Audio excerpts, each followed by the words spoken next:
નમસ્કાર. સૌરાષ્ટ્રની જ્યારે વાત કરીએ ત્યારે એના માટે એટલા બધા ઉપનામો કહેવાયા છે, એટલી બધી વાયકાઓ એના માટે છે, જેના માટે કહેવાય છે કે જેના કણ-કણમાં કહાનીઓ છે.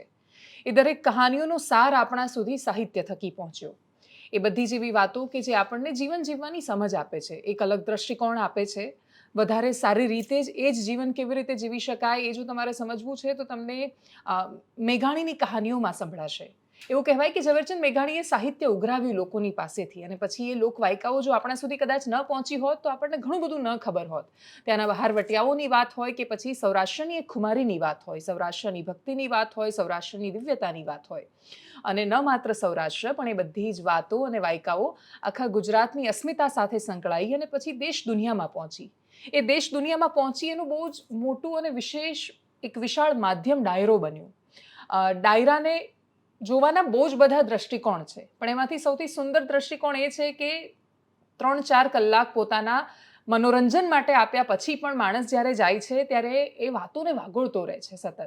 અને જીવનમાં જ્યારે એવા મુકામ પર આવે કે એને ખબર ન પડે કે એણે શું કરવું છે, તો કદાચ એ વાતો એને યાદ આવતી હોય છે ને એટલે જ જીવનનો એ દ્રષ્ટિકોણ બતાવતી હોય છે. ડાયરામાં આવતા કોઈ માણસને એવું નથી કહેવાતું કે તમને અમે બોધપાઠ માટે બોલાવીએ છીએ, અને છતાંય એક બોધપાઠ એને અપાય છે.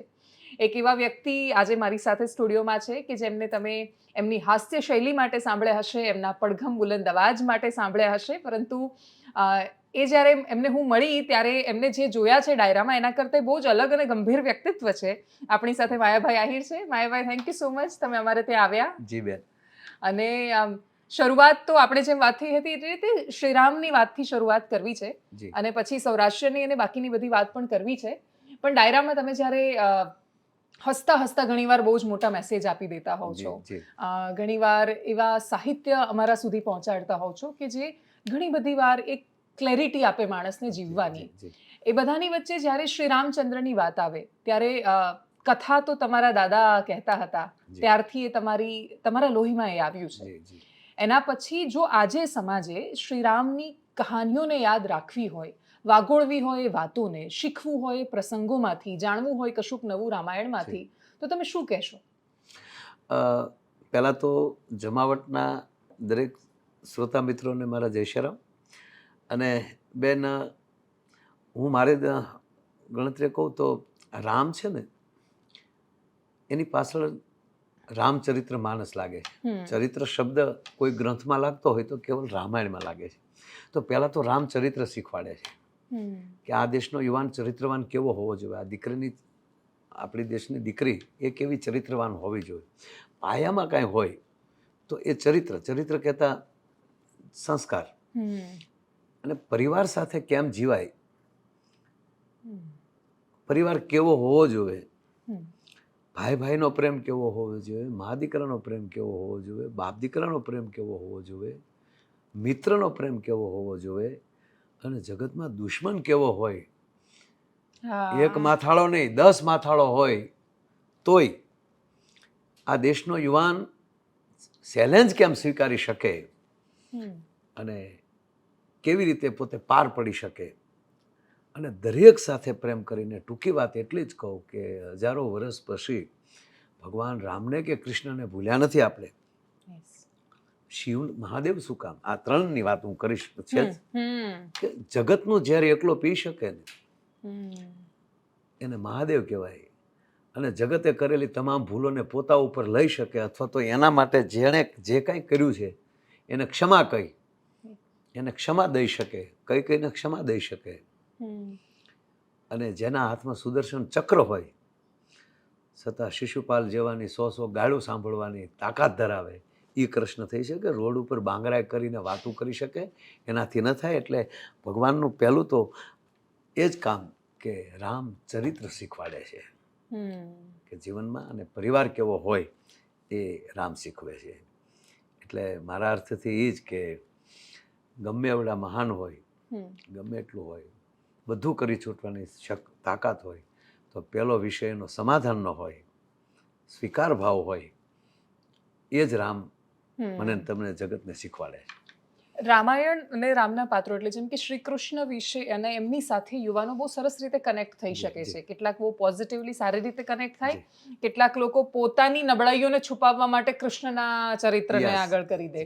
કે એમને કંઈ પણ થાય એટલે મને યાદ છે કે આજકાલ છોકરાઓ બહુ સ્ટેટસમાં વચ્ચે રાખતા હતા વોટ્સએપમાં કે આટલી આટલી ગોપીઓ ના હોય તો અમે કાનુડા શું કામના, અને એ રીતે બહુ ખરાબ ખોટી રીતે પણ પ્રેઝન્ટ કરતા હતા શ્રી કૃષ્ણને. શ્રી રામચંદ્ર સાથે કનેક્ટ થઈ શકે એવી એમની જો કોઈ વાત તમારા ધ્યાનમાં હોય કે જે એવું લાગે કે કૃષ્ણને તો સારી અને ખરાબ બંને રીતે પણ લોકો કોઈને કોઈ રીતે ચર્ચા કરે છે. શ્રી રામચંદ્રજીની બહુ જ ઓછી વાતો આપણે ત્યાં થતી હોય છે. રામચરિતમાનસ સાંભળવા માટે યુવાનો પણ ખાસા સરખામણીએ ઓછા આવતા હોય છે. તો એનું શું કારણ લાગે છે તમને? કેમ કનેક્ટ એટલા નથી થતા?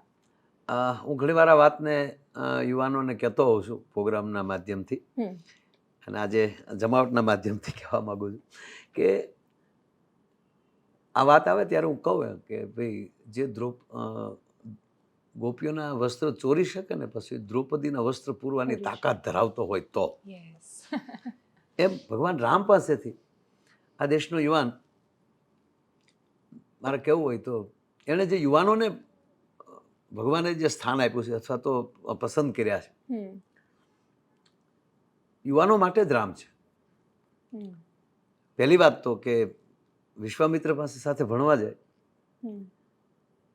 અને અમે ભણતા ત્યારે અમારે એક સંસ્કૃતમાં પાઠ આવતો હતો, વિશ્વામિત્ર સહ રામ લક્ષ્મણો. ઓકે. અત્યારે તો આ પાઠ જ્યારે બધા એમને ખોવાઈ ગયા. રાક્ષસોને મારવા માટે બહુ જ નાની વયે લઈ ગયા વિશ્વામિત્ર ઋષિ. અને કે આ દેશનો રાજા દીકરાના દાન દેવાથી પાછો નથી પડતો. વિશ્વામિત્ર આવે છે અને વિશ્વામિત્ર મહારાજ દશરથને કહેવાય ને કે તાકાતથી બોલે છે કે હું તારી પાસે ભીખ માંગવા આવું. શું બ્રાહ્મણોના સ્થાન હતા, ઋષિઓના સ્થાન હતા. અને મહારાજ દશરથ ઊભા થઈ જાય કે પ્રભુ ક્ષમા કરજો, મારા ધ્યાન બારી વાત છે, પણ જે હુકમ કરો એ.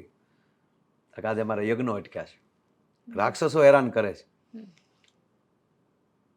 આપ જે કહો તારા દીકરા રામ અને લક્ષ્મણ તું મને આપી દે. અને ત્યારે દશરથ રાજા બોલે, એક તો એટલા યજ્ઞો કરીને પછી જેને પુત્ર પ્રાપ્તિ મોહજા થાય છે તો કહે છે કે 2 અક્ષરની જેટલી વસ્તુ છે ગુરુજી માગી લ્યો, રાજ, તન, માન, ધન, બધું 2 અક્ષરનું જે કાંઈ છે એ બધું માગી લ્યો, પણ 2 અક્ષરના રામની માંગણી રહેવા ગયો.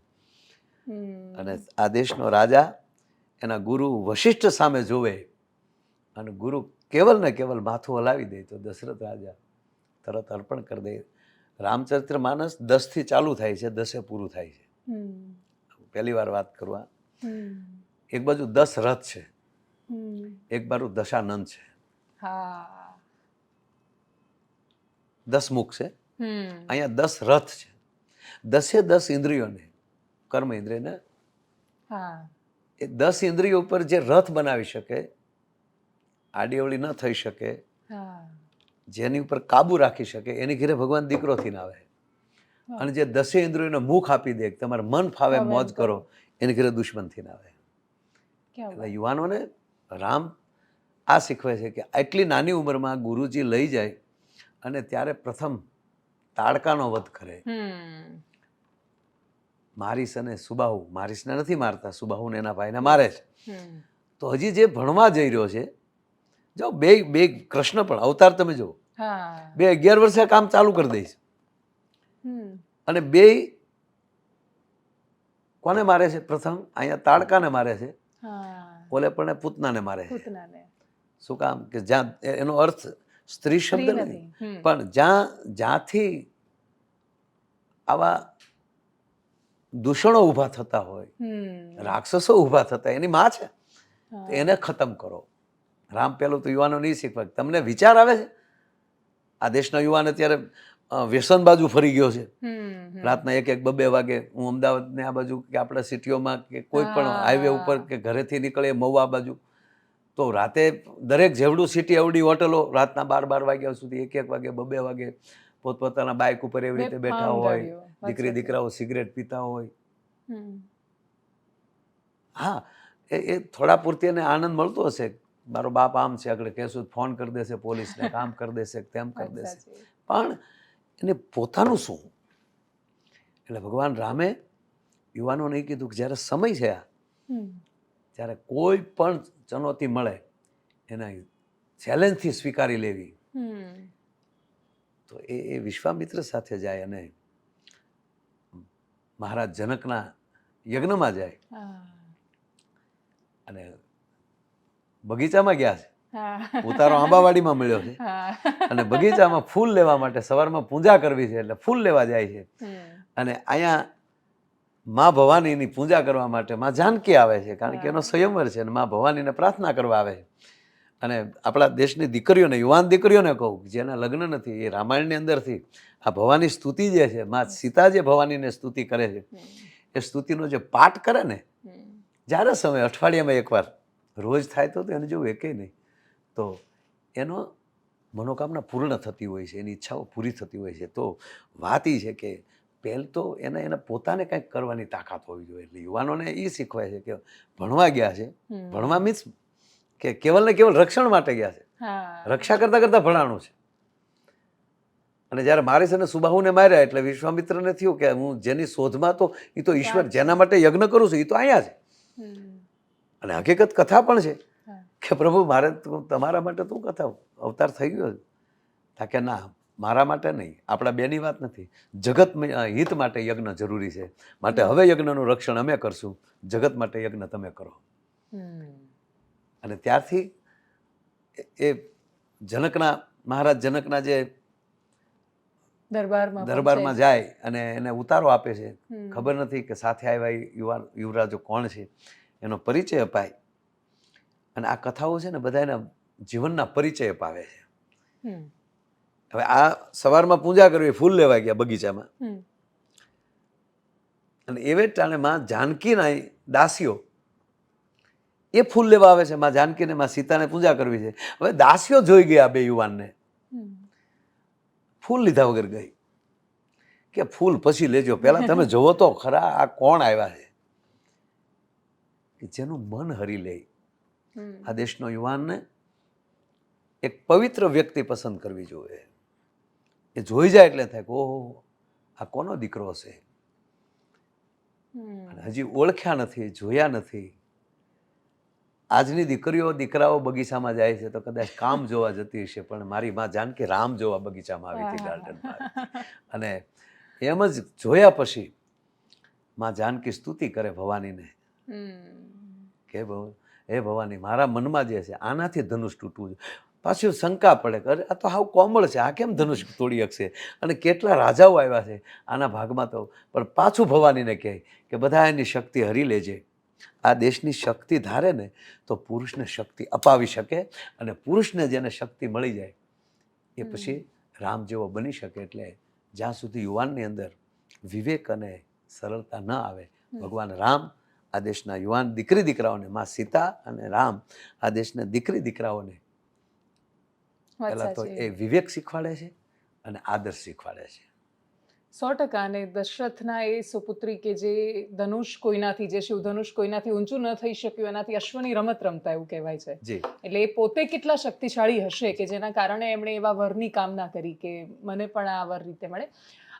તમારી અને આ કથાની વાતો, કેમ કે આ બધી જ કથાઓ વાર્તાઓના સ્વરૂપમાં બાળક નાનું હોય ત્યારથી એને કહેવાય, અને પછી એમાંથી કશુંક ને કશુંક ગ્રહણ કરતું જાય બાળક, અને પછી મોટું થાય ત્યારે એને યોગ્ય સમયે કામ લાગે એ બધી જ વાતો. તમારો સંસર્ગ કેવી રીતે થયો? તમે ભાવનગરમાં જન્મ્યા, એ તો ધરતી જેવી છે કે જેણે અદ્ભુત સાહિત્ય અને શિક્ષણની અદ્ભુત પરંપરાઓ આપી છે.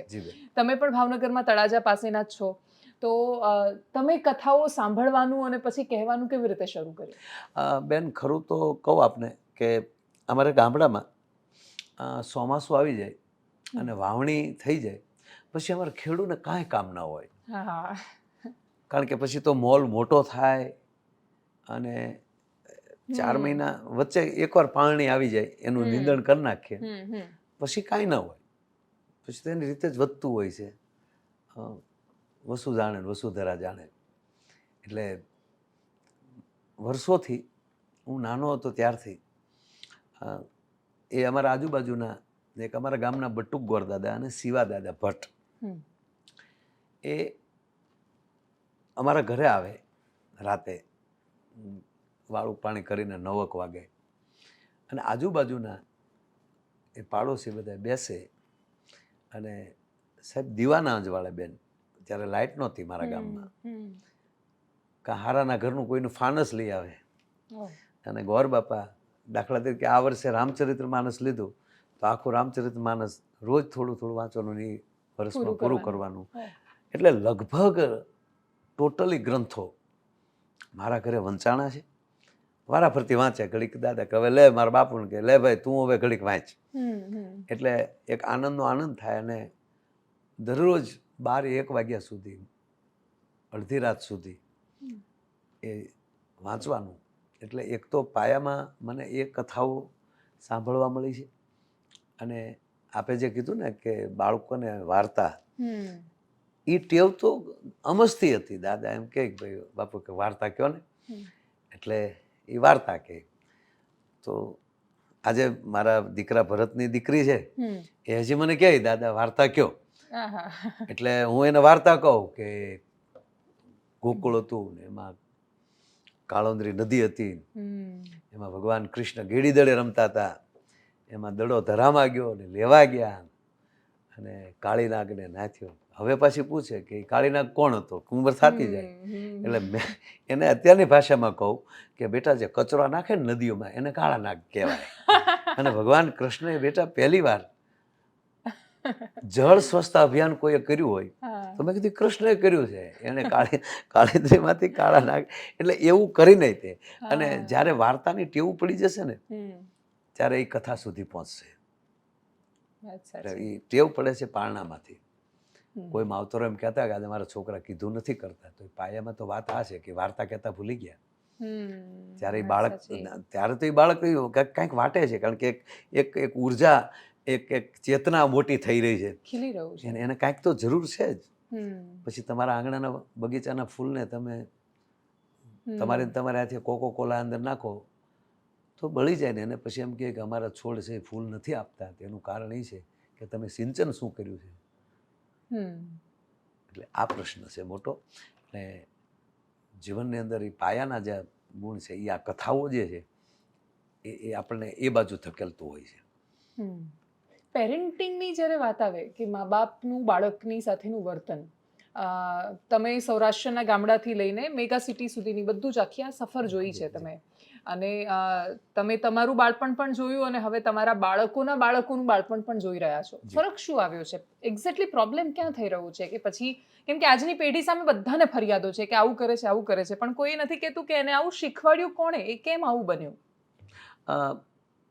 ખૂબ સારા પરિવારો પણ છે. યસ. પણ જે પરિવાર, જે છોકરાને આ સમયમાં દાદાના ખોળે બેસવા મળે, રમવા મળે, એ અતિ ભાગશાળી છે. એ કેટલા સંપત્તિવાનનો સંતાન છે એ જરૂરી નથી. મૂળ તો હું બીજી છું. અને એવું કહેવરાવા માટે પણ બાળકોને બીજાના હાથમાં સોંપતા હોય છે. આજે તમે સાંભળી લો કે ફર્સ્ટ કેજી, સેકન્ડ કેજી, કેટલા વર્ષ?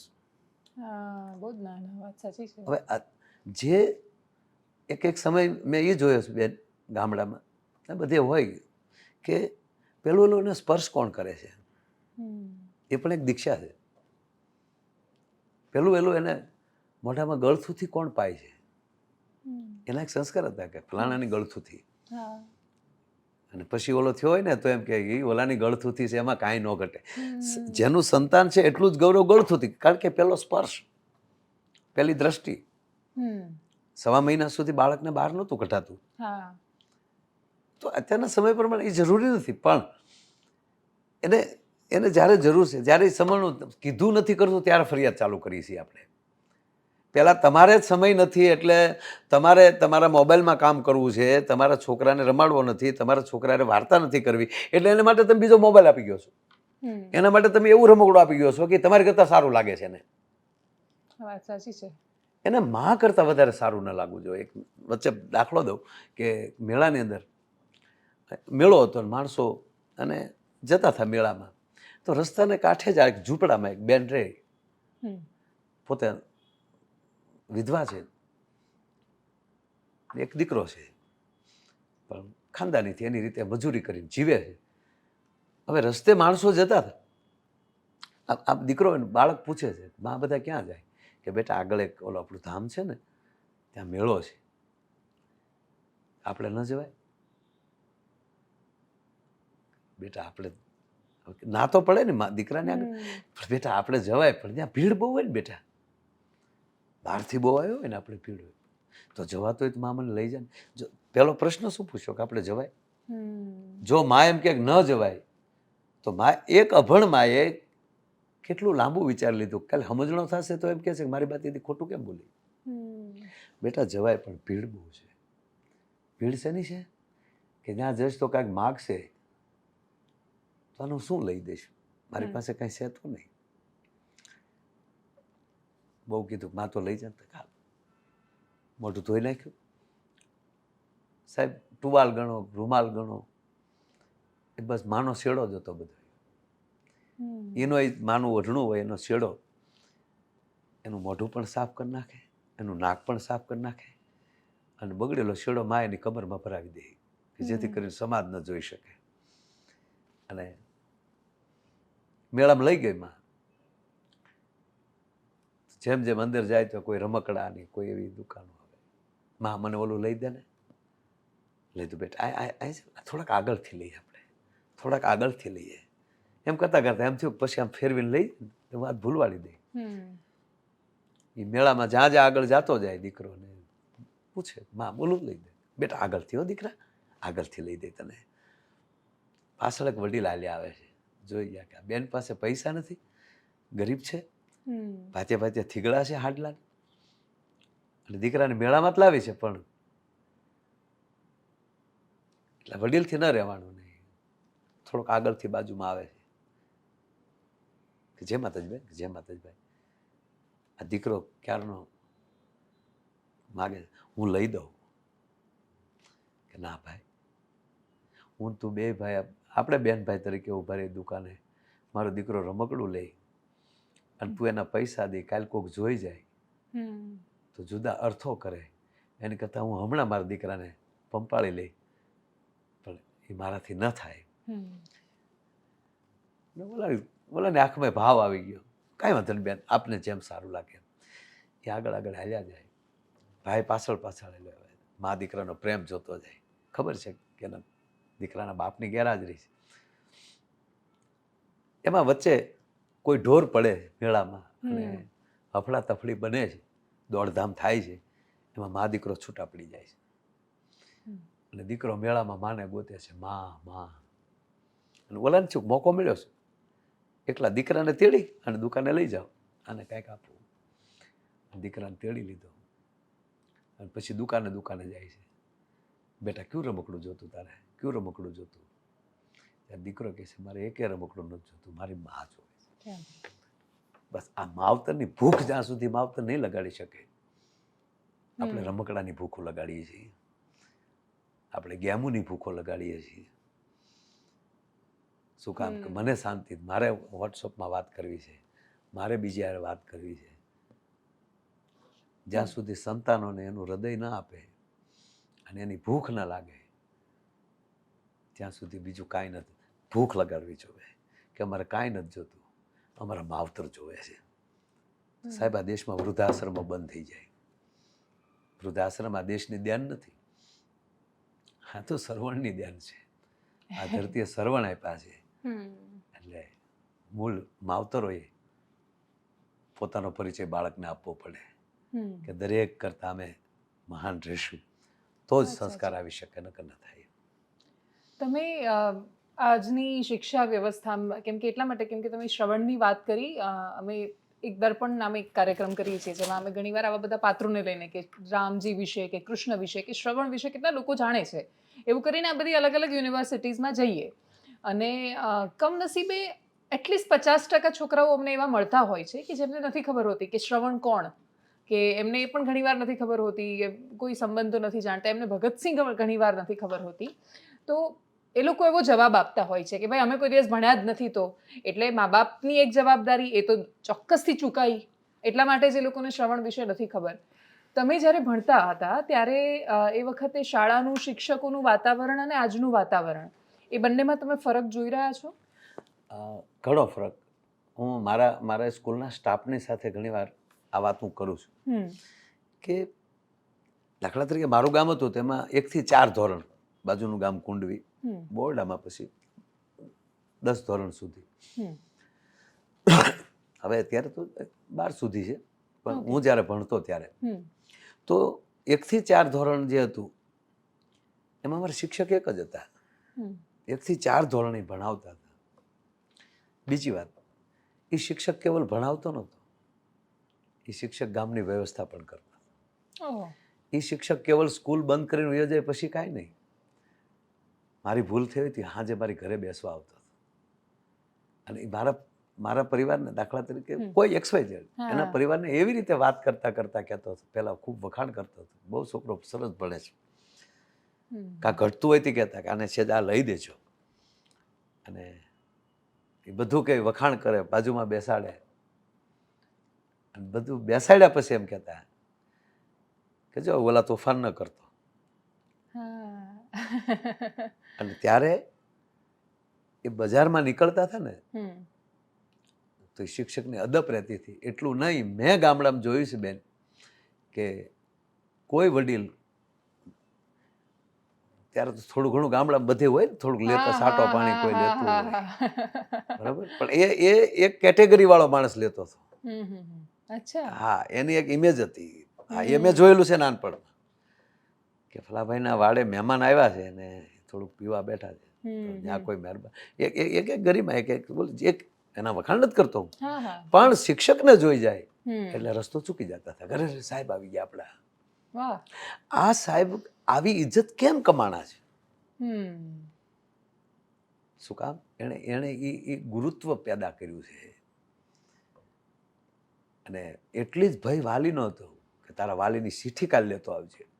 હમ. આનાથી મોટો દંડ નહોતો. હા. મેં ઉશીના વાલી લીધેલા છે એકવાર ટૂંકમાં, કે ભાઈ હું તને સાહેબ એટલા આપી પડતો કે વાલી તરીકે આવીને.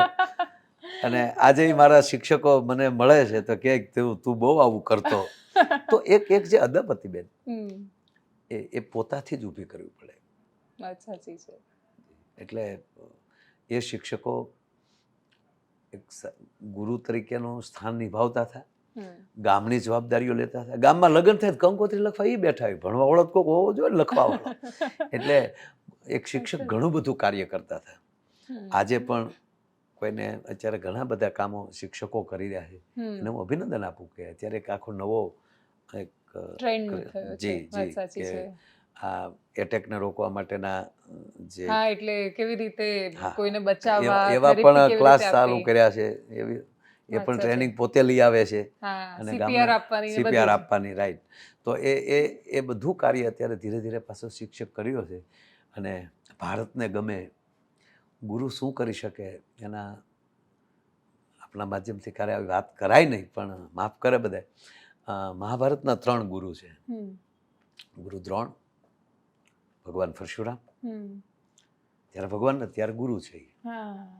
અને ત્રીજા સાંદીપની. હમ. હું ભેદભાવ શબ્દ વાપરીશ, વાપરવો ન જોવે, હમ. પણ ગુરુ દ્રોણે નક્કી કર્યું કે હું રાજકુરો સિવાય ન ભણાવું, એટલે એને કર્ણને ન ભણાવ્યો. હમ. જો પીડાયેલો એક પાત્ર કર્ણ, મહાભારતના જે 4 ક છે એમાંનો એક ક. હા. કૃષ્ણ, કુંતા, કૃષ્ણા અને કર્ણ, હમ. આ 4 જે ક જે છે એમાંનો એક આ ક.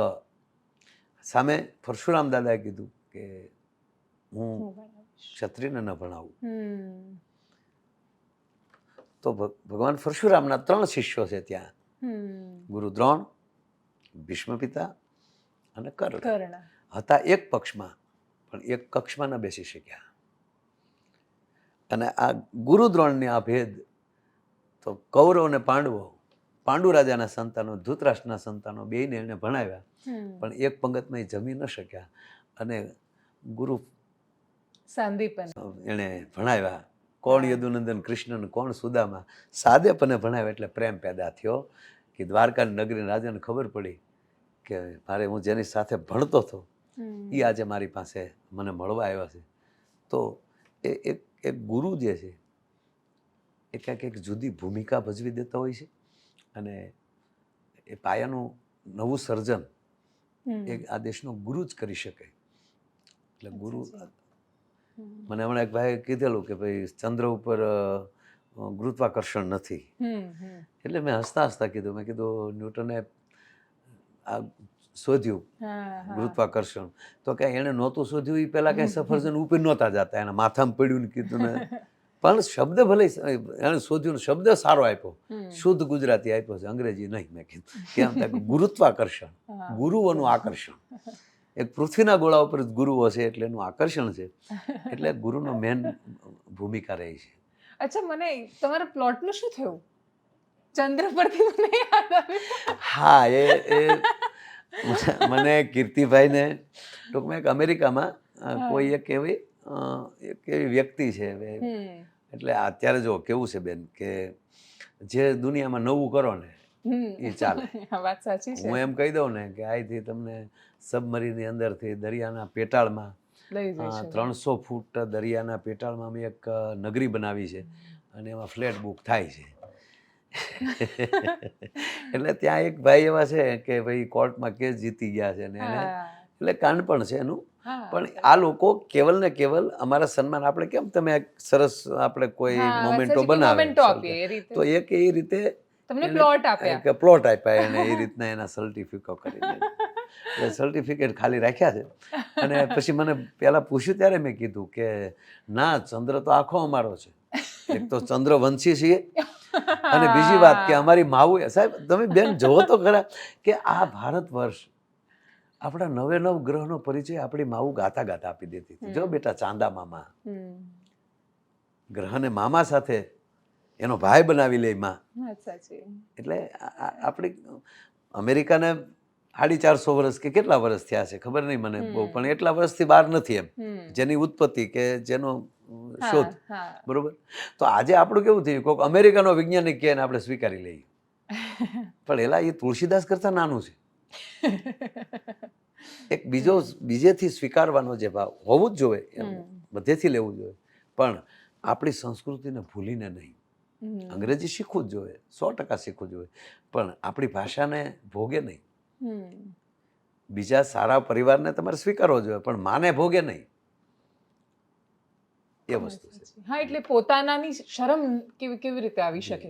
વાત સાચી. તમે ચંદ્રવંશી કહ્યું એટલે મને યાદ આવ્યું, આહિર સમાજ વિશેના ઇતિહાસ વિશે પણ થોડું જાણવું છે, કેમ કે આપણે ત્યાં સમાજોના ઇતિહાસ ઘણા બધા લખાયા હોવા છતાં બહુ બધા ઓછા લોકો જાણતા હોય છે. હમણાં મહારાષ્ટ્ર થયો ત્યારે બહુ ચર્ચામાં આવ્યા અને બહુ અદ્ભુત દ્રશ્યો હતા એ જોયા પછી. તો એના વિશે કંઈક તમે કહો. પહેલાં તો મહારાષ્ટ્રને ખૂબ શુભકામના આપું, કારણ કે એમાં હું આગલી રાતે મારો કાર્યક્રમ હતો, હું હાજર હતો અને બહેનો, ભાઈઓ, વડીલો, રાજકીય ક્ષેત્રના માણસો, દરેક ક્ષેત્રના માણસો બધા હાજર રહ્યા અને એક પણ એવું ન કીધું કે હું આગેવાન છું. એક પણ બેને એવું ન. જ્યારે પહેલી મિટિંગ થઈ ત્યારે હું હતો એમાં ને મને સહજ પૂછ્યું ત્યારે મેં કીધું કે આ રાસ છે, આ સંમેલન નથી, આ શક્તિ પ્રદર્શન નથી. અને કૃષ્ણની કૃપા છે તો જ રાસ પૂરો થશે. બાકી શરદ પૂર્ણિમાનો રાસમાં સાલું રાસે કૃષ્ણ નીકળી ગયા છે અને એટલે ગોપીઓને ખબર પડી કે લે આ તો નીકળી ગયો, રાસ પૂરો ન થયો. અને એના વિરહની પીડાનું ગીત એટલે ગોપી ગીત. એ બધી વાત કરી અને પછી મેં કીધું કે આમાં આગળ પણ સાથે જ રહેવું પડે. એટલે મેં ગોળ રાઉન્ડ કરાવ્યો ને ગોળ રાઉન્ડમાં બધાને ઊભા રાખ્યા ને પૂછ્યું, મેં કીધું આમાં કોણ પહેલું ને કોણ સહેલું મને કહો. કે કેવી રીતે કહી શકાય, બસ તો આ રાસમાં આ થવું જોઈએ. અને એ રીતે બધાએ ખૂબ દાન પણ આપ્યું અને દીકરીઓ પણ એટલી આવી, માતાઓ બહેનો એટલા આવ્યા. ખાલી રજિસ્ટર 37,000 પણ બેન કાયદેસર 57,000-58,000ની બહાર, કારણ કે એ તો ખાલી રજિસ્ટર એટલું થયું હતું, પણ પછી તો ઉમટી ગયું કે આમાં રહી જશું આપણે. એટલે બહુ સરસ એ રાસ થયો. અને અમારા આહિર એટલે આમ તો શેષ નારાયણ, એમના દીકરા અહી, એ અહીના વંશમાંથી ત્યારે અહીરો, અને અહીરોમાંથી પછી ઋષિ અત્રિ ઋષિ થયા અને અંસોયામાં એના 2 સંતાનો, ગુરુ દત્તાત્રેય ને એક ચંદ્ર. ચંદ્રમાંથી જે રોહિણીમાલી વંશ ચાલ્યો એ પાસે ચંદ્રવંશી કહેવાના. અને એની 64મી પેઢીએ યદુ રાજા થયા ને આ કૃષ્ણ આવ્યા એટલે યદુવંશ પણ કહેવાનું. હા. અને ચારણના મૂળ માતા આદિ આવડ એમને અમારા અહીએ બેન કરીને માનેલા. અને અચ્છા. એ અહીએ જવતલો અમેલા અને એને બેન કરીને માનેલા. એટલે ત્યારથી ચારણો અને આહિરોને મામા ભાણેજના સંબંધ એ પણ આદિકાળથી ચાલ્યા આવે. અચ્છા. જી. અને ઇતિહાસ એવા જ છે બેન કે એ પહેલેથી સત્તા માટે કોઈ દી કાંઈ નથી કર્યું, પણ પવિત્ર રાજાને કંઈ થયું હોય તેવા અનેક દાખલા, એક નહીં અનેક દાખલા દેવાજ બોદરથી લઈ અને ભોજા મકવાણા સુધી પોતાના બલિદાન દીધા છે, પણ એના રાજાનો વાળ વાંકો થવા નથી દીધો. એના વંશને રાખવા માટે પોતાના વંશને જાતો કર્યો છે. એવા અનેક દાખલા છે. 40 જેટલા એવી ઘટનાઓ અમારા ઇતિહાસમાં લખાયેલી છે. એટલે એમાં હું મારે પહેલી વાર આ પૂછ્યું એટલે કહું, બાકી હું મારા કુળની વાત ન કરી શકું. મારે નથી કરાતી કોઈ પણ નહીં. અચ્છા. કોઈ પણ ભગવાન કૃષ્ણે ગીતામાં કીધું, અર્જુન તારા વખાણ કરી નાખે એટલે તારું મૃત્યુ થયું છે. હા, વાત સાચી છે. અસ્વસ્થતા માટે, અસ્વસ્થતામાં જ્યારે ઓલું થયું ત્યારે કીધું એમ. આ તો આપણે પૂછવું એટલે કે ભાઈ આ, પણ એમાં જન્મ એટલે નથી થઈ ગયા. અને નિયમો પાળે એવા રહે, એ વિચારોને કાયમ રાખે. અમારી દીકરીઓ એ વિચાર રાખ્યા અને રાસ રમી. એ રાસનું દ્રશ્ય જોવો તો જાણે કારણ કૃષ્ણનું સુદર્શન ચક્ર ચાલતું હોય અને ત્યારે કૃષ્ણને શબ્દ જ યાદ આવે કે મારી ગોપીઓ જ મારી તાકાત છે, મારી રાધા જ મારી તાકાત છે. એમ આ દેશમાં પરિવારમાં સ્ત્રી છે ને એ જ પુરુષની તાકાત છે. ઘરે આવે ને આવી ગયા, સારું જમી લ્યો, ક્યાં ગયા તા, 8 વાગ્યાના આવવાનું કહેતા હતા ને 12 કેમ વાગ્યા, કોને અરે ફોનમાં વાત કરતા હતા. શક્તિ સસડાટી બોલાવી દે તો ઓલો ઘૂ ઘૂ પડીને ભાંગી જવાનો છે. પણ જે ભાવ જે છે એ ખરા અર્થ આ દેશ શક્તિની ઉપાસનાનો જ દેશ છે. વાત સાચી છે. તમને ઘણા બધા દર્શકો એવું કહેતા હશે કે માયાભાઈ જોડે કેવી ગંભીર વાતો કરાવી રહ્યા છીએ અમે, કેમ કે તમને મોટા ભાગના લોકો આ રીતે જ જાણે છે કે એકદમ ગંભીર વાતને હસતા હસતા એટલી સરસ રીતે કહી દે.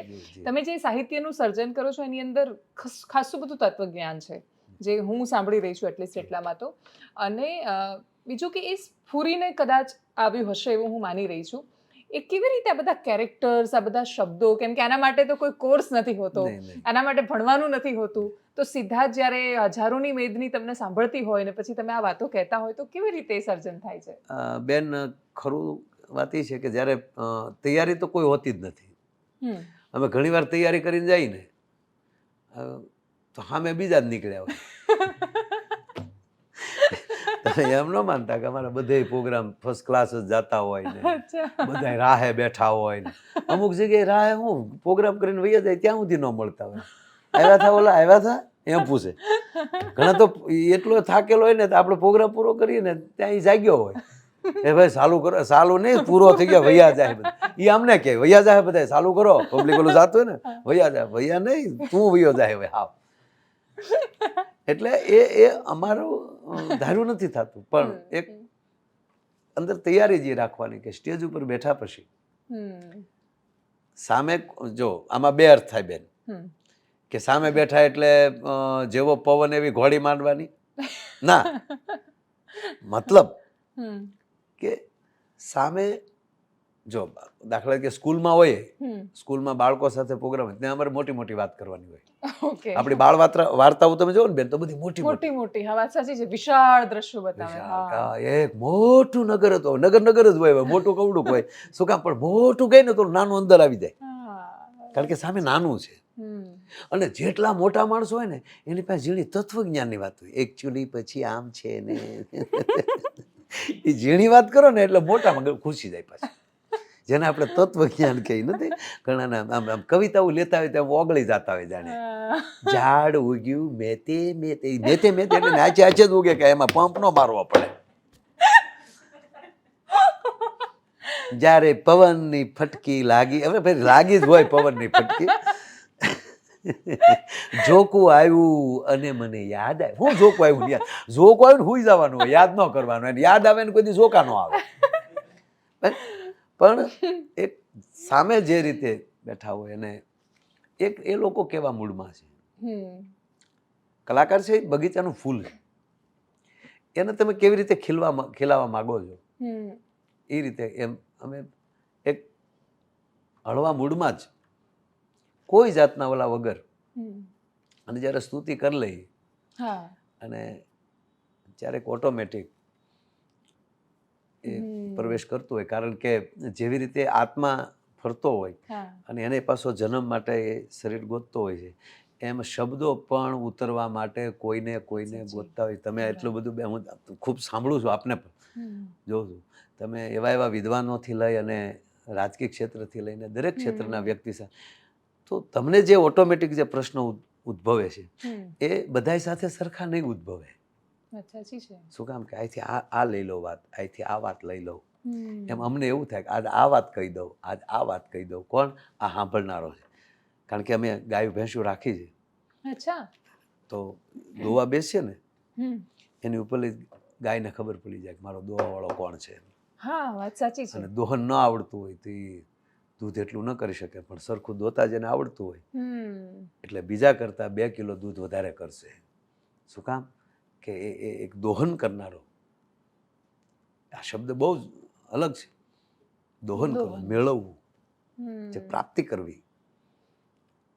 એમ સામે ઓડિયો શું પ્રાપ્ત કરવા માંગે છે. અમુક જગ્યાએ પછી જોક્સ કહીને અમે નીકળી જતા હોય, એકલા જોક્સ હાલવા મળે ત્યારે માનવાનું કે મજા જ આવી ગયા બધાને. આ કામ આખું જ્ઞાની છે, આને જ્ઞાન ન દેવાય. એટલે દર્શકથી બહુ ફરક પડે. જી બહુ ફરક પડે.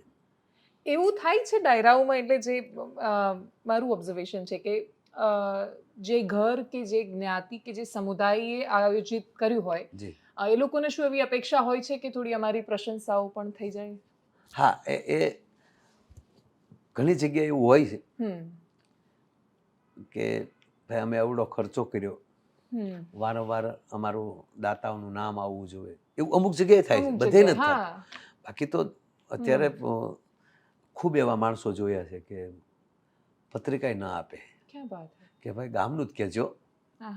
આવા ખૂબ મળે છે મિત્રો, ગામના આયોજકો, કે ભાઈ વ્યક્તિગત નહીં, બધું સમૂહનું છે. હા,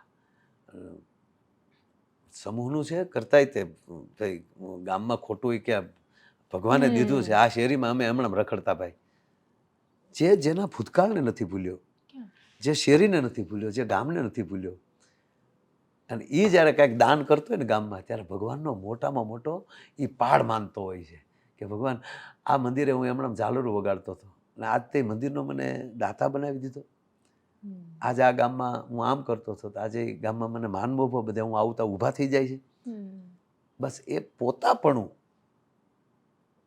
બાકી અમુક જગ્યાએ તો ઘડીક નો લીધે પાછી શીઠી આપે, બોલું લ્યો ને. અમારે હવે એક જગ્યાએ પ્રોગ્રામ હતો, અમારા ખીમજીભાઈ ભરવાડ કરીને એક જૂના કલાકાર છે, રાજકોટ રહે છે પોતે, આ તો યાદ કરું એમને. એમની સાથે હું ઘણા પ્રોગ્રામ પહેલા મારી શરૂઆતમાં મેં ઘણા કર્યા, અને ત્યારે ભાવનગર રહેતા. એ બહુ આમ ગાય ભજન પણ કોમેડી બહુ, વાત વાતમાં, એટલે મૌન કોમેડી સાઉન્ડમાં નહીં, પડકો કહેવાય ને એટલે પડખે લઈ એવું કે આપણને, એટલે આપણે હસી જ પડીએ કે આને તું લઈ જા ને, આને બાંધ ને તું મને. એટલે હું સાઈન ઓલાને કહું કે ભાઈ બાપા ખીજા હે, ખીમજી બાપા. તો ઓલા સાઈન કે ભાઈ મારું.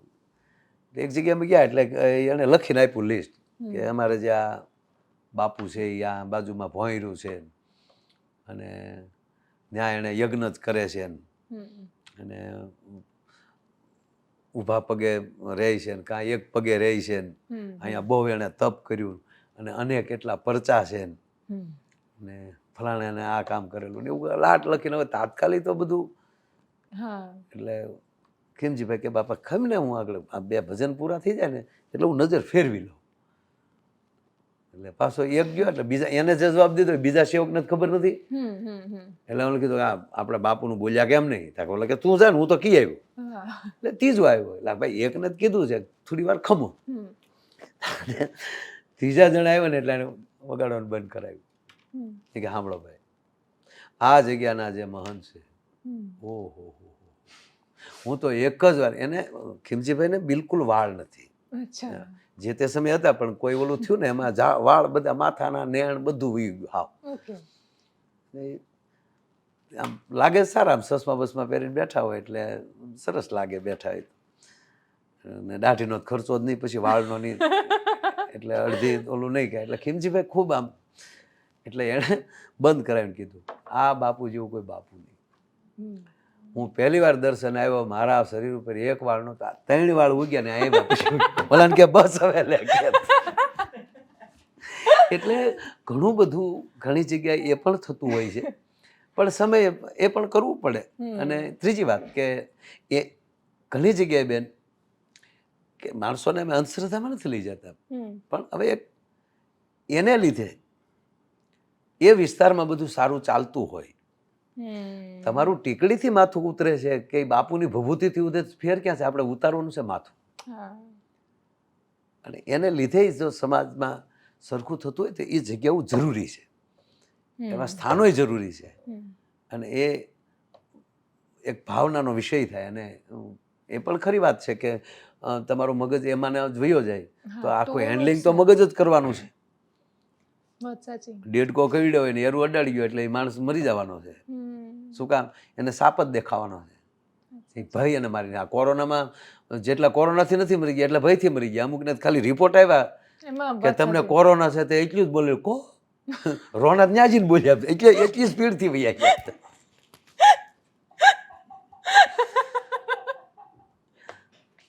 જોયું, નજર સામે ગયા. એટલે આ પરિસ્થિતિ માણસની આ છે. હું તો આગળનું બધું ભૂલી ગઈ.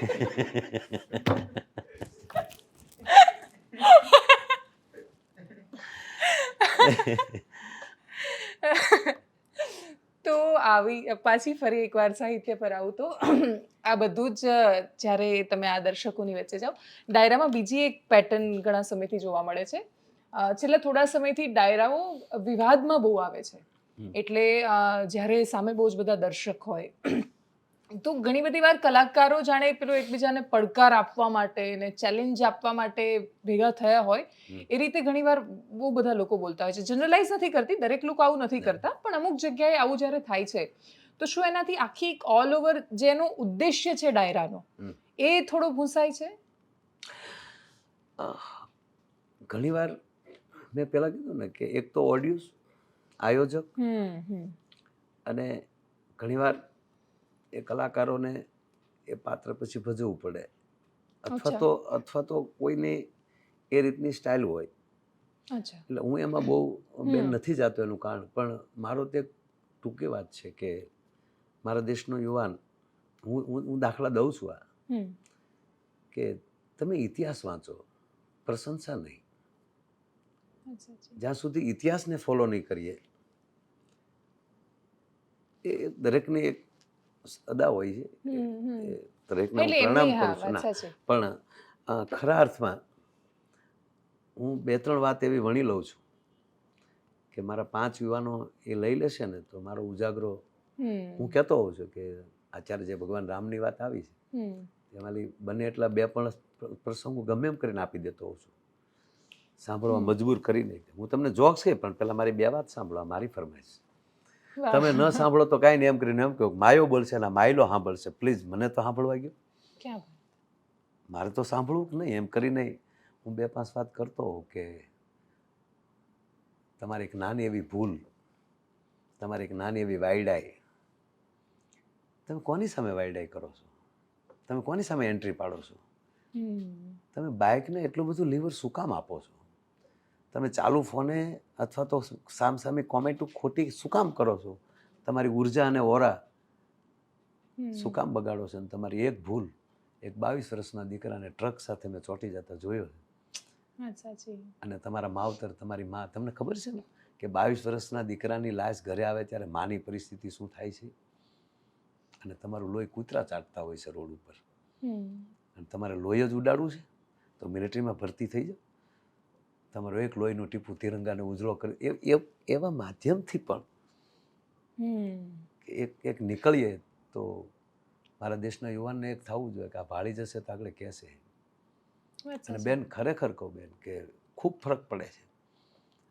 હમણાં હું આપે એમ દ્વારકા યાદ કર્યું તો હું કહું તમને કે એ દ્વારકાથી હું રાતે મારે બીજે દિવસે મુંબઈ વિરાટ પ્રોગ્રામ હતો 24 તારીખનો. 23 તારીખે મારો ડાયરો હતો અને સવારમાં આ રાસ હતો. હા. એટલે હું રાસમાં મારો પરિવાર આખો હતો, પણ બધાની રજા લઈને આયોજક બધા વડીલો, આયોજક તો નહીં કહું, આયોજક જ દ્વારકાધીશ હતા. તો હું નીકળ્યો રાતે 3:30 4 જેવું થયું હતું. મારા મિત્ર પીઆઈસી સારા સાહેબને લોકો આગળ હોટલે મને નાસ્તો કરાવીને પછી પાછા ફર્યા. હું આગળ ગયો તો ટોલના કંઈક ઝઘડો હતો. 50 ગાડીઓ ને યુવાનો બધા ઉતરી ગયેલા ને હામાં કાઠલા ને બધા, બોલો કે આમ લે, બોલો કે હવે ન લેવાય. એટલે મારે રાજકોટથી 7 વાગ્યાની ફ્લાઇટ હતી, એટલે થોડુંક પહોંચવાનું હતું.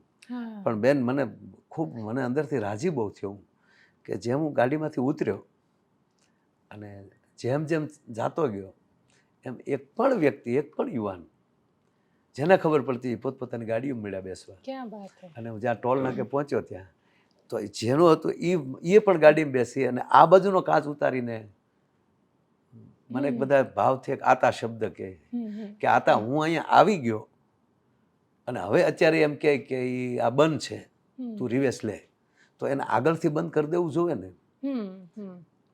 એટલામાં એ મારે મેં ભાઈ તું ખોલ ને, ના તે ખોલી નાખ્યું છે. અને મેં જો ભાઈ હમણાં જો અમુક હોય ને પડદેને ખોલ નાખવાનું, વાત નહીં કરવાનું. ઓકે ઓકે હવે નહીં ખોલું થાય. અને એક 7 થી 8 સેકન્ડમાં ટ્રાફિક ક્લિયર કરતા આજે વિવેકથી, કારણ કે શું કામ ભૂલમાં છે, કોઈને સેલ્ફી લેવાની વિચાર ના આવ્યો. આમાં એ સેલ્ફી ક્યાં લેવી, પણ અહીંયા આપણે આવી રીતે ભેગા એમ જ્યાં સુધી ભગવાન રામની વાત આવી એટલે બેન કહું કે અડધું સાંભળેલું, અડધી જાણકારી વિદ્રોહ પેદા કરે છે. એનો ભગવાન રામ જો યુવાનો માટેની આ બહુ સરસ વાત કરી એટલે વચ્ચે વાત આ લઈ લો કે ભગવાન રામ વનમાં ગયા, મા જાનકી ને લક્ષ્મણ. હમણાં તો આ વાત હું દરેક પ્રોગ્રામમાં લઉં છું, આ વાત અવશ્ય લઉં છું આ વાત કે એને આપણે ભગવાન શું કામ કહીએ છીએ. બસ આ પ્રશ્ન પહેલા પૂછું. એ માણસ જ છે, જન્મ જ લીધો છે, પ્રગટ્યો છે એ કૌશલ્યાના મહેલમાં, પણ લીલા તો એ માનવ શરીરની છે ને, દશરથના દીકરા છે. આપણે ભગવાન કેમ કહીએ? અને બધાએ કીધું નથી ભગવાન. તો એ રાવણ પક્ષમાં કોક તો છે ને, કંસ પક્ષમાં. કૃષ્ણના તો સગા કાકા અક્રૂર આવ્યા તેડવા. એટલે કાગબાપુને લખવું પડ્યું કે એની ભેળા વસનારા ભરમાણા, મોટાના તળિયા ન મળ્યા, ઓળખવું અઘરું પડે. પણ બહુ સરસ આ વાત યાદ આવી એટલે કહું કે આવી વાત કરીએ ને એટલે જમાવટમાં જમાવટ થાય. ને કારણ કે આ બધા ઘરે ઘરે સાંભળવાના છે. વનમાં હતા ને કોઈ અડધી માહિતી લક્ષ્મણને આપી કે ભરત આવે છે, સેના લઈને આવે છે, અને ધનુષબાણ હાથમાં લીધા છે પ્રસંગ રામાયણમાં. અતિ ક્રોધિત થઈને લક્ષ્મણ ભગવાન રામને કહે છે, શું સમજે છે કઈ કઈનો દીકરો, તમારા શરણના સોગંદ, હું એકેને જીવતા નહીં જવા દઉં. બે ભાઈ અહીંયા એકલા છીએ, 14 વર્ષ પછી મારો બાપ પાછો ગાદીએ ન બેસે, કાયમી અને ગાદી રાખવા માટે ભરત આવે છે ફોજ લઈ. બહુ અતિ બોલે છે, રામાયણમાં છે આ પ્રસંગ. ભગવાન રામ ખંભે હાથ મૂકીને કહે છે, લક્ષ્મણ સાવધાન,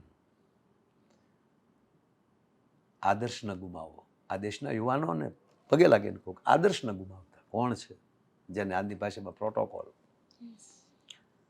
કોણ બેઠું છે, કોની સામે બેઠા છે, કઈ વાત ચાલી રહી છે, શું કામ આ વાત ચાલે છે.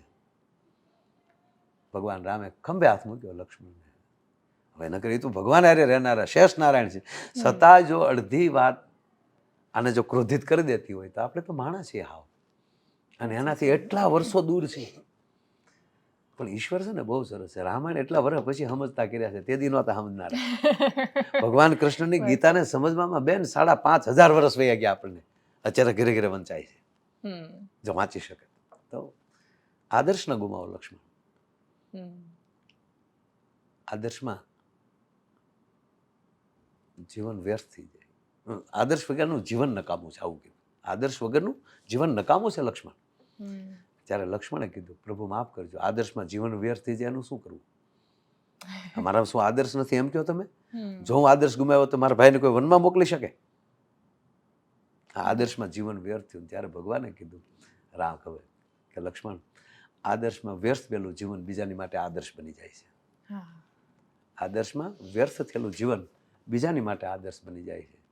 સરખું સાંભળો તો ખરા ભાઈ, સરખું સાંભળો છો કહીને વાત પૂરી થઈને સમાચાર મળ્યા પાછા લક્ષ્મણને કે એ તો દડતો દડતો આવે છે. ફોજ તો છે, એ તો બધા સૈનિકોને દર્શન કરવા છે ભગવાનના, એટલે આવે છે. અયોધ્યાનું જણ બચવું છે એટલું નહીં, માં કઈ કૌશલ્યા અને સુમિત્રા પણ છે, અને ગુરુ વશિષ્ઠ પણ છે. આવીને લક્ષ્મણ રોઈ પડે છે, મોટા ભાઈ મને માફ કરજો, ઉતાવળો થઈ ગયો. ત્યાં ગાંડા આવે કઈ માં આવે છે ખબર છે ને કે હા, તો એ તળમામાં પહેલાં એને પગે લાગવાનું છે. બેન, જેણે વનમાં મોકલ્યા હોય ને એને પહેલાં પગે લાગવાનું, સગી માં કરતા એને પહેલાં પગે લાગવાની જેનામાં તેવડ હોય ને એ આદર્શ રામ બની શકે. બદલા લેવાની ભાવના હોય કોઈ દી રામ ન બની શકે. એટલે આ દેશ છે એ આદર્શનો દેશ છે. આની મૂર્તિ પ્રાણ પ્રતિષ્ઠાઓ થાય છે, એને માણસો યાદ કરે છે કે જે આદર્શથી જીવન જીવ્યા છે, અને એ જીવનની સાથે આ દેશનો યુવાન જોડાઈ જાય. 22 તારીખે પ્રતિષ્ઠા છે અયોધ્યામાં, એ પ્રતિષ્ઠા હૃદયમાં થાય અને ઘરે ઘરેથી પ્રતિજ્ઞા લેવાય કે આરતી ટાણે અમારા ઘરની એક વ્યક્તિ તો અમારા ગામના મંદિરે હાજર હશે જ તે. જ્યાં સુધી આ આદર્શ મૂર્તિઓના મંદિરોની સામે બેસવામાં નહીં આવે ત્યાં સુધી આદર્શ જીવનમાં નહીં આવે. મંદિરો બની જશે પણ મંદિરમાં જવાવાળા કેટલા? જ્યાં સુધી એ ભેગા ન થાય, એ વિચાર ન ભેગો થાય અને જ્ઞાતિવાદના વાડા ન તૂટે ત્યાં સુધી આ દેશનું કલ્યાણ ન થાય. ભગવાન રામે ક્યાંય જ્ઞાતિવાદ નથી રાખ્યો. નીકળ્યા છે તો કેવટને પણ મળ્યા છે, કેવટને પગ ધોવા દીધા છે. આગળ ગયા તો પક્ષીરાજ જટાયુને પણ મળ્યા છે. એને તો દશરથ બાપનો દરજ્જો આપી દીધો છે. આગળ નીકળે છે તો આદિવાસી બધાને વનવાસીઓને મળે છે. એ રીતે વનવાસીઓની બાયુ ભેગી તો માં વીરડો ગાળે છે સીતાજી, અને ઓલી બાયુ ગામડાની એ જેને પતિવાલો હોય એનાથી પાણી તાજું થાય. આ તો મેં જોયેલું છે બેન. તો માં જાનકીનો પ્રસંગ છે, એની પાસે વીરડો ઉલેસ આવે, એ તાજો નથી થતો. એટલે વનની બાઈઓ કહે છે કે તમને તમારો પતિ વાલા નથી, નકર કેમ પાણી તાજું નથી થતું. એટલે ત્યારે વીરડામાં લેવા જ આવે છે. માં જાનકીને ન કહેતા અમે તાજા થઈ જાવું ને તો માનો હાથ ફરતો બંધ થઈ જાય. જ્યાં સુધી તાજા ન થાય ને ત્યાં સુધી માં જાનકીનો હાથ ફરતો રહે ને એટલે અમે ડોળા રહી છીએ. એમ ઘણીવાર તોફાન કરવાથી માં તેડી લેતી હોય ને તો એ આનંદ થતો હોય છે. તો એ ત્યાંથી લઈને એક વનવાસી ભીલડી સબરીના હેઠા બોર ખાઈ એકતા હોય. આ જોડવાની કથા છે, સેતુબંધની કથા છે. કેટલા જળચર પ્રાણીઓ રાજી થયા છે, કેટલા વાનરો, રીસ, આ બધાને જોડવાની વાત. ખિસકોલી અમર થઈ ગઈ, વાત સાચી છે. એક ખિસકોલીને લીધી. ક્યાં જટાયુ, ક્યાં ખિસકોલી, ક્યાં હનુમાનજી, ક્યાં કેવટ, ક્યાં સ્વયંપ્રભા, ક્યાં સબરી. આ બધાને જોડનારી કોઈ કથા હોય. અને છેલ્લે યુવાનોનું તમે કીધું એટલે ફરી વાર કહું કે રામે યુવાન બહુ પસંદ કર્યા. સમાધાન માટે હતા જાંબુવાનજી, અંગદને મોકલે છે. કેવડી સેલેન. રાવણને કીધું કે તારા ભાઈને મેં વગર મને કોઈ એના પ્રત્યે દુર્ભાવ નથી અથવા સંદેહ નથી કે આ રાક્ષસ કુળનો છોકરો, રાવણનો સગો ભાઈ, અને એ આપણી ભેગો આવીને કપટ તો નહીં કરે ને. મારામાં ઊંડે ઊંડે એવો વિચાર જ ન હોય કે આ કપટ કરી શકે. મારામાં વિચાર આવે તો એનામાં વિચાર આવે ને, તો મેં એને સ્વીકારી લીધો. મેં તારાભાઈને આજની ભાષામાં કહું તો મેં તારાભાઈને મારી પાર્ટીમાં લઈ લીધો. મારી પાર્ટીનો એક ધારાસભ્ય તારા મોકલું છું, તારામાં તેવડ હોય તો લઈ લે. જેના બાપને મારીને હાલ્યો આવું છું. અને હકીકત યુવાન ગયો, પણ સાહેબ કેવો યુવાન, 21 વર્ષનો, ભારત વર્ષનો યુવાન આમ રાવણની કચેરીમાં પ્રવેશ કર્યો ને. નહીંતર ત્યાં સભાની અંદર રાવણની સામેલી નજર ના હટાવાય કોઈથી. એને બદલે આનો પ્રવેશ થયો. આ દેશનો યુવાન એવો હોવો જોઈએ, ન ઓળખતા હોય કેવા મળે કે આ કોનો દીકરો. શાબાશ શાબાશ. 21 વર્ષનો અંગદ જ્યારે પ્રવેશ કર્યો, રાવણથી પૂછાઈ ગયો કે હે વાનર તું કોણ છો? અને કહે છે કે મેં અંગત વાલી કા બેટા. મહારાજ, વાલી નામનો એક વાંદર હતો, એને આપ ઓળખતા, જેને 6 મહિના બગલમાં રાખ્યો. હવે કેમ ભૂલી જાય? પણ રાવણી વૃત્તિ કોને કહેવાય? કે અહંકારમાં લે બારો ન આવે. તો હું હા હા મેને સુના હૈ કોઈ એક થા કોઈ બડા વાનર. અંગત કહેવાય. મારે શું કહેવું? હા મહારાજ, સુના થા ને વહી કા બેટા મેં. અને પછી બધું ખબર હતી, પછી ન રહેવાનું. એટલે વાલી અંગત છે જ શાંત રહ્યો કે આગળ એને આછે ખોલશે. અને બોલે છે રાવણ કે જેને તારા બાપને મારી નાખ્યો એની ભેગો તું ભળી ગયો. બહુ રાવણ બોલે છે, તે તારી માને કોઠે પાણો ન પીડ્યો તું, તમે જ બધા કુળને ઉજાડનારા થયા છો, તમે જ બધા એવામાં ભળ્યા છો ને આવાને તમે મોટા કર્યા. આવું ખૂબ બોલે છે. અને અંગત જવાબ આપે છે બેન કે રાવણ, મારો બાપ મહાન હતો, હું ઓળખું છું, તારી કરતા પણ મહાન હતો. એટલે કહું છું તને કે 6 મહિના તને, એવું તો નથી રામાયણ બોલ્યો 6 મહિના બગલમાં, પણ કીધું તારા કરતા મહાન હતો મારો બાપ. એને જોઈ મારી એકતા હોય. અને ત્રીજી વાત, રાવણ મને મારા, જો યુવાનો ખાસ આ વાત સાંભળે કે મને મારા બાપ ઉપર ભરોસો છે. શું બોલે સંગત? કે મરતા મરતા મારા બાપે મારું બાવડું રામના હાથમાં સોંપ્યું હોય. સાંભળ રાવણ, મરતી વખતે માણસ ખોટું ન બોલે. એણે કીધું બેટા બ્રહ્મ છે, અને એણે મરતા મરતા કીધું પ્રભુ મારા દીકરાને હવે તમને સોંપું છું. ત્યારથી આખી સૃષ્ટિમાં શબ્દ બદલી ગયો. સ્કૂલમાં પણ કે બાળકને મૂકવા આવે ત્યાં કે વાલી. શું કામ? જેને રામના હાથમાં બાવડા સોંપ્યા હોય ને એના માવતર, સારા માણસના હાથમાં બાવડા સોંપે એને વાલી કહેવાય, નહીંતર મવાલી કહેવાય. તો અંગત કહે છે કે મારા બાપે મરતા મરતા કીધું કે આ બ્રહ્મ છે.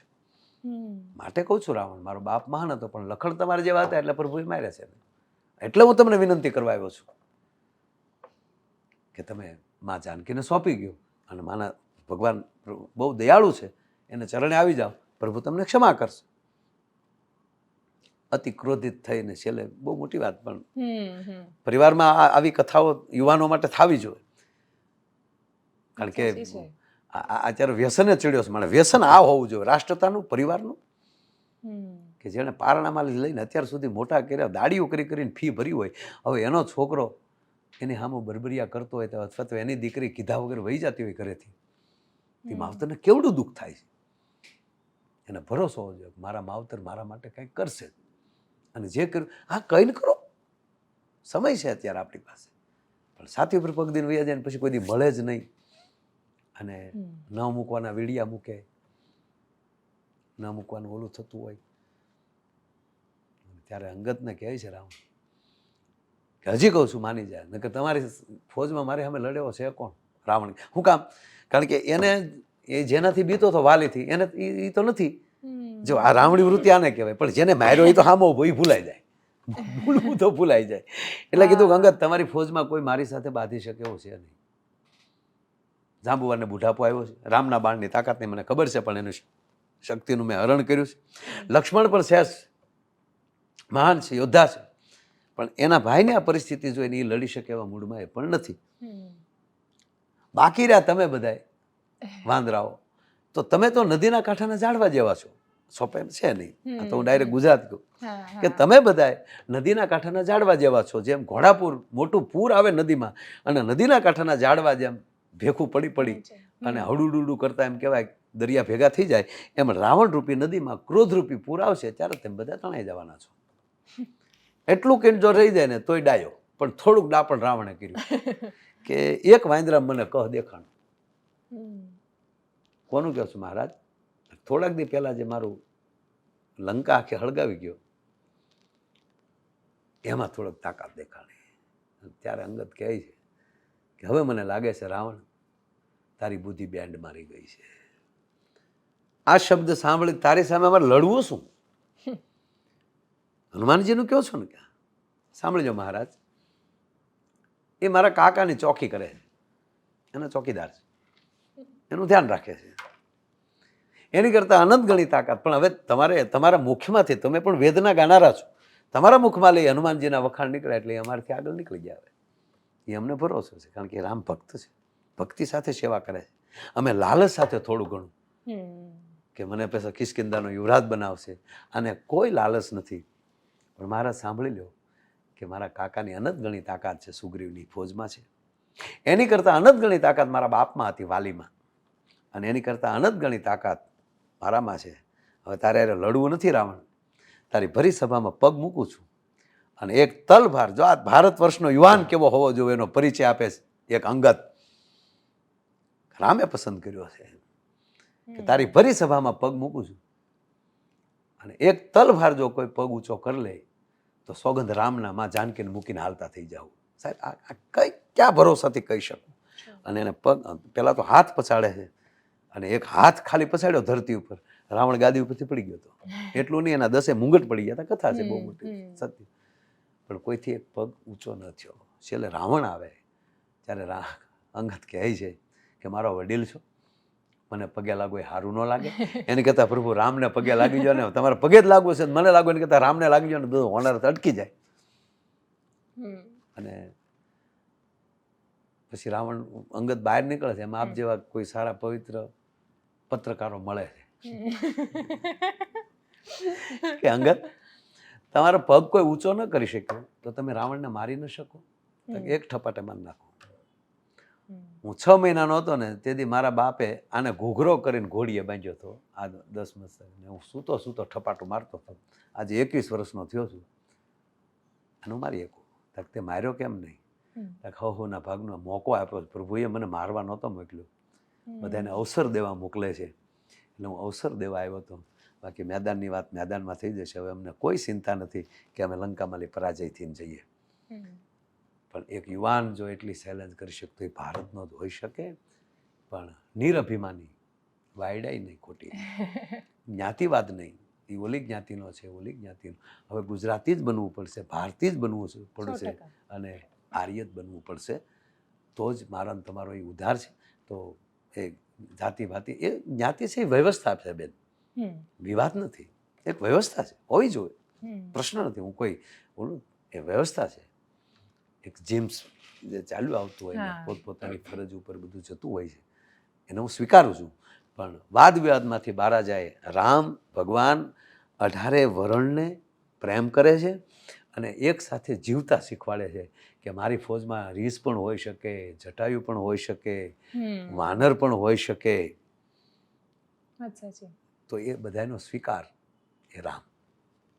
વાત સાચી. અને વાતો કહેવાથી નહીં, ઘણીવાર વ્યક્તિઓના ચરિત્રથી પણ બહુ બધા સુધી પહોંચતી હોય છે. એટલે વિચારની સાથે આચરણ બહુ મહત્વનું છે ને. એટલે જ હું આ ખાલી ઉલ્લેખ એટલા માટે કરી રહી છું કેમ કે માયાભાઈની સાથે જ્યારે શરૂઆતમાં બેઠી ત્યારે જ મેં જાણ્યું કે શ્રાવણમાં એ સતત મૌન રાખે છે અને સતત તેમના ઘરે યજ્ઞ થતી હોય છે, યજ્ઞશાળા હોય છે, અને ખાસ સંસ્કૃત ભાષા માટે પણ એ બહુ જ કામ કરે છે. એટલે આ વાત તમે જેમ કહો ને કે તમે તમારા મોઢે તો કહેશો નહીં, એટલે પછી મેં એ વાતને ઉમેરી દીધી છે. છેલ્લે મારે તમારા મોઢેથી શિવાજીનું હાલરડું પણ સાંભળવું છે કેમ કે તમારી વાતો જેટલી બહુ સુંદર હોય છે એટલું તમે ગાતા પણ બહુ સરસ હોવ છો. અને સંસ્કૃત યજ્ઞ અને એ વિશેની વાત ખાલી પ્રશંસાના સ્વરૂપમાં પણ નહીં, પણ છતાંય લોકો જાણી શકે એના માટે જો તમે કહી શકો તો. વર્ષોથી મને એક મારા ગામના એક સાધુ, હું બેન આપ સારું પૂછ્યું કે જમાવટના એક મંચ ઉપરથી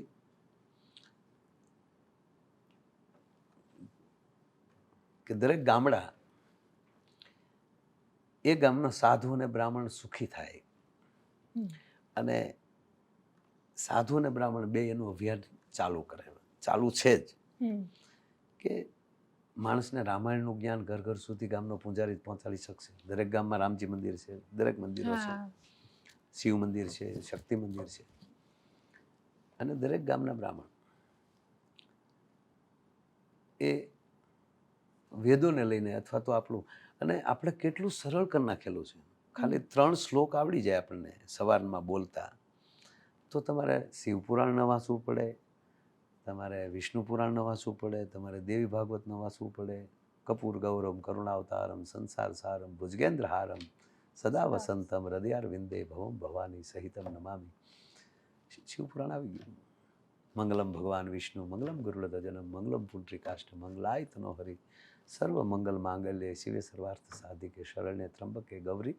નારાયણ. આમાં શક્તિ અને વિષ્ણુ બે આવી ગયા. હમ. મતલબ કે એ આપણા 16 સંસ્કાર છે. એમાં કોઈ જ્ઞાન દેવા કે જાણકાર છો એવું નથી કહેતો, પણ ના પણ હા છતાંય હા. 16 સંસ્કાર છે. એમાં પ્રથમ સંસ્કાર છે ગર્ભ સંસ્કાર. સંસ્કાર. ઉદરમાં 3 મહિના થઈ જાય અને એ દીકરી, અમે નાના નાના હતા બેન, હમ. અને મને યાદ છે કે કોઈ ભાભી અથવા તો ગામની દીકરાની વહુ આવી પરિસ્થિતિમાં આની બેનપણીઓ સાથે રૂમમાં જ મર્યાદામાં જ હોય, પણ ખોટા હાસ્ય, હમ. ખટ હાસ્ય થોડુંક આવે હમ. ત્યારે દોડીને આવતા, શું હી હી કરો છો, આવા દાંત નહીં કાઢવાના, તારા પેટમાં બાળક છે, એને અસર થશે. હમ. પહેલો સંસ્કાર છે ગર્ભ સંસ્કાર છે. ત્યારથી જ દીકરી, હું તો દરેક માવતરોને એટલે સાસુ સસરાઓને કહું છું કે ઈ તમારા ઘરે આવી છે, એ મહાલક્ષ્મી તમારી પેઢીને ઉજાગર કરવા માટે આવી છે, એને એવી સમયે બહુ સાચવજો, એને ખૂબ માહિતીઓ આપજો, પુસ્તકો આપજો. તમે એમ માનજો ને કે 1 વર્ષ મોડો પરણ્યો તો દીકરો, પણ આ દીકરી પાસે મારે 8 મહિના કોઈ કામ નથી કરાવવું, અને એને ખૂબ રામચરિત્ર માનસ ભાગવત એને આપવું છે. એ ગર્ભમાં હોકારો દેશે બાળક. રાક્ષસ કુળની અંદરથી જો પરિવર્તન થઈ જતું હોય, એક નારદજીને એક ઝૂંપડી એક બાઈ આવી જાય, હરણાકશની પત્ની, અને હરણાકશ તો તપ કરવા ગયેલો છે, અને અહીંયા ઇન્દ્રએ જે થોડીક ભૂલ કરી, પણ ઇન્દ્ર પાસેથી ભગવાન વિષ્ણુના કહેવાથી નારદજી લઈ આવે, અને બાળક નારદજી જ્ઞાન આપે, અને ઉદરમાં બેઠો બેઠો નારાયણ નારાયણ કરતો એની પ્રહલાદ થઈ જતો હોય. તો આ ગર્ભ સંસ્કાર એ પાયાના સંસ્કાર છે. અને પછી અલગ અલગ જે સંસ્કાર, એટલે એ બહુ જરૂરી છે. અને એટલે જ મેઘાણીએ જીજાબાઈ માટે લખ્યું. જો આપણા 2 જ રાષ્ટ્ર છે, એક સૌરાષ્ટ્ર ને એક મહારાષ્ટ્ર, પણ બેને જોઈન્ટ સંબંધ બહુ સારા છે. શિવાજી જન્મે મહારાષ્ટ્રમાં, ને દોરી ઠેઠ સૌરાષ્ટ્રમાં બેઠો બેઠો ઝવેરચંદ મેઘાણી વાણિયાનો દીકરો હલાવે છે. આમાં ક્યાંથી વાત આવે કયો લ્યો. અને આ બીજી વાત કહું કે આપણા તમામ કવિઓ મેઘાણી, તેથી કાંઈ વાણિયા કેટલાક કવિ, માણસો એમ કહે છે કલાકારોમાં ભેદભાવ, બિલકુલ નથી સાહેબ. તો વાણિયાનો દીકરો કવિ કાગ બાપુ એને કહેવાય ને, બિરદાવ્યા છે. એના માટે કેવા દુહા લખ્યા છે વૈયા ગયા ત્યારે, ગીરા કંડરા પાડ ગજવતો ગાડો તુરથી ગાતો. મેઘાણીને કીધું, આવો મેઘાણી, કોણ હવે કોદાળી લઈને ધરતી ના પડ ઢંઢોળે, કોણ હવે શમશાન જગાડી ખપી ગયા ને ખોળે, કોણ હવે ગાથાનું ગૌરવ, ગાથાની છે કહાણી, અમરલોકથી આવ્યો અમારા શાયર મેઘાણી. ભાઈ વૈયા ગયા તો એ બિરદાવ્યા છે, અને હયાત હતા ત્યારે ખૂબ બિરદાવ્યા, કારણ કે એણે ધૂળ ધોવાનું કામ કર્યું છે. કોણ દીકરી હારા રાહડા ગાય તો ન્યાલી લઈ આવે. હું તો દીકરીઓને કહું કે આ મોટી ઉંમરની માવું બેઠી, મોબાઈલમાં રેકોર્ડિંગ કરી લેજો. સાચી છે. જૂના ગીતો નહીં મળે, જેમ સાચું હોનું નહીં મળે એમ જૂના ગીતો નહીં મળે, એટલે એ જરૂરી છે.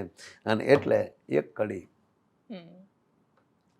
કે આભમાં ઉગેલ ચાંદલો ને જીંજાબાઈ ને આવ્યા બાળ રે, જીંજાબાઈ ને ગાય બાળ, એ બાલુડાની માત હિંચોળે, ધણાણણ ડુંગરા ડોલે, પણ પેટમાં પોઢી એ જ સાંભળેલી શિવે રામ લક્ષ્મણની વાત, પણ પેટમાં પોઢી. જો રામ લક્ષ્મણની વાત સાંભળે. હમણાં એક બેનને બાળક આવ્યું ને હોસ્પિટલમાં, તે સીધું પુષ્પનો ડાયલોગ બોલ્યો. છોકરો ત્રાહો, જે ઝૂકેગા નહીં સીધું બોલ્યો. જન્મતા તો પેલા બોલે જ નહીં, બરોબર. જન્મતા રડત, જે સમય જે સારું લાગતું એ લાગે. વરજો ફેરા ફરતા હાથમાં તલવાર હોય, સાફ હોય, સારો લાગે. આડા દિવસે શોપિંગ કરવા નીકળતા આમ નીકળે તો તલવાર લઈને પોલીસ પકડીને લઈ જાય કે આ હું તલવાર્યું લઈને બહાર નીકળો. તો ઓલો પુષ્પાનો ડાયલોગ બોલ્યો. નહીતર તો જન્મતા રડે બાળક. હસે તો એ સારું ન લાગે ને, હાસ્ય સારું છે, પણ જન્મતા તો તરત થાય કે આ ભૂત ક્યાંથી આવ્યું ઘરમાં. આ તો સીધો પુષ્પાનો ડાયલોગ બોલ્યો. નર્સ બનવું ને ડૉક્ટરો બઠિયા કાન કરી ગયા કે આ તું શું આને પછી જાણવા મળ્યું, પછી સંશોધન કર્યું કે આ બાળક જન્મતા જ બોલ્યો જ ભલે બોલ્યો, પણ પુષ્પાનો જ ડાયલોગ કેમ બોલ્યો એ જાણ્યું ત્યારે ખબર પડી કે આ છોકરો પેટમાં હતો ને ત્યારે એની માએ 45 વાર પુષ્પા જોયું હતું. કહેવાનો મતલબ કે આ સંસ્કાર એ વાવણીના બીજ રોપો છો ત્યારે કેવા વિચારો છે, કેવી ધારા છે, એક સંસ્કારની ધારા હાલી જતી હોય છે. એમ પેટમાં પોડીને સાંભળેલી શિવે રામ લક્ષ્મણની વાત રે, બાપ રામ લક્ષ્મણની વાત, ઈ બાલુડાના મુખ સે દીદી, એ ઉડીએ ની ઊંઘ તે દીદી, શિવાજીને નીંદરું નાવે, એ માતાજી જબાય ઝુલાવે. પેટમાં પોઢી સાંભળેલી શિવે રામ લક્ષ્મણની વાત અને માતાજીના મુખ સે દીધી, ઉડી એની ઊંઘ તે દીધી. અને દીકરો જન્મતા આવે માવતરને આશ્વાસન, હનુમાનજી જન્મે માં અંજનીના આહુલું છે, કૃષ્ણનો જન્મ થાય, કંસને મારે 11 વર્ષની ઉંમરે, શિવાજી 11 વર્ષની ઉંમરે, શિવાજીને જાજા વર્ષ 11 વર્ષની ઉંમરે તો એ નીકળી ગયા હતા. એટલે આ બધા આ દેશની સંસ્કારની વાતો છે, આ દેશની સંસ્કૃતિની વાતો છે. એટલે અમેરિકા સવાલ નથી, બધા દેશોને આપણે માન આપવું જોઈએ, સવાલ નહીં, પણ જે આપણે અત્યારે એની પાછળ બધા પરદેશ પાછળ જે દોટ મૂકી છે, તો એને 450 વર્ષ થયા, તો 1250 વર્ષ પહેલાં દેશમાં નાલંદા જેવી વિદ્યાપીઠો હતી, અને 5000 વર્ષ પહેલાં સાલુ યુદ્ધના મેદાનમાં ગીતા જેવો ગ્રંથ દેનારો આ દેશ છે. અને આજે વિશ્વ જ્યારે બેન પથ્થર જેવું મળ્યું છે થવા, ત્યારે ભારત એક દેશ એવો છે પથ્થરમાં પ્રાણ પૂરવાની તાકાત ધરાવે છે, અને એમાં પ્રતિષ્ઠા કરી અને માનવીઓને એમ કહેવાય પગે લાગતા કરે છે, એ આપણો દેશ છે. એટલે આ ભારત વર્ષને કોટી કોટી વંદન સાથે જે 22 તારીખના ભગવાન રામની પ્રતિષ્ઠા થઈ રહી છે, એ જમાવટના માધ્યમથી બધાને રામ જન્મભૂમિના મંદિરની ખૂબ ખૂબ શુભકામના. જય શ્રી રામ. જય Siyaram. Thank you so much Mayabhai, તમે મારી સાથે જોડાયા. Thank you so much.